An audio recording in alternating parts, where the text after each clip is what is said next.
مزدور ډے جناب مزدوران نن د چوټۍ په ورځ هم راغلي دي او کارونه کوي. تاسو ګورئ ښه او د دې مزدور په سر باندې زموږ چې څومره سرکاري مشران دي د هغوی ټوله چوټي ده. نو تاسو راته ووایئ دا مزدور ډے زما مشوره ده کیدای زما خبره غلطه شي، کو غلطه نو بالکل زه خپله خبره ګورئ اخلمه خو راتلمه نن د دې مزدورانو په سر باندې زموږ د ټولو خلکو چوټي ده.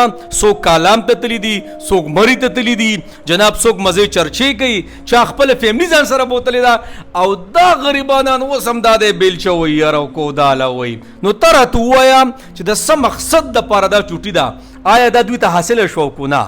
دا به کله حاصلې دی چې د حکومت د سیړه سوه دا څومره چې ادارې دا خلک دی که نه چې هلکه تاسو د مزدور په سر باندې چوټي کوئ او مزې چرچې کوئ، یو زر روپۍ به ستاسو یې تنخوا نه څه کوو دا کټ کوو او د کم علاقې چې کم مزدوران دي هغې له ورکولې د دې مزدورانو په سر باندې څه کې ته به څه کې کالام ته به ځې، ته به مري ته ځې، ته به مزې چرچې کې. یاد ساته ګورئ ښه تاسو خیر د خپلو کیو مشوره کوو که نه د دوی نن چوټي ده، د دوی چوټي ده وایي مزدور ډے ده، د دوی په سر باندې څه ده چوټي ده په پوره پاکستان کې.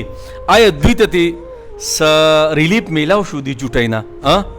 زما د سر استعمالیږي، زما د شخصیت استعمالیږي او ما ته د یو څیز هم نه میلاویږي، یو روپۍ هم نه میلاویږي. نو تاسو ووایئ دا د دوی سره ظلم دی که نه؟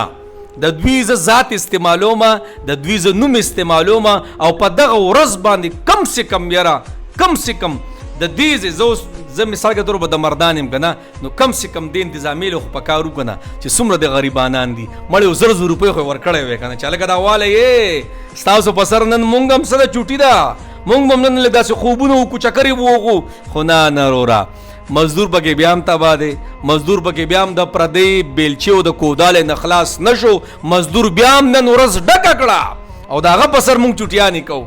الله الله نو تاسو ووایئ یار الله دې موږ معافي کړو. زما دا خبره غلطه وي زه بالکل خپله خبره اخلم او که صحیح نو تاسو په کمنټس کې ووایئ چې غلطه ده یا صحیح ده. د هغوی په نوم چوټي ده، هغوی بیا هم مزدوري کوي او جناب موږ څه کوو مزې چرچې کوو. ولې مزدور ډے ده جي او مزدور بیا هم څه کوي خپله مزدوري کوي. الله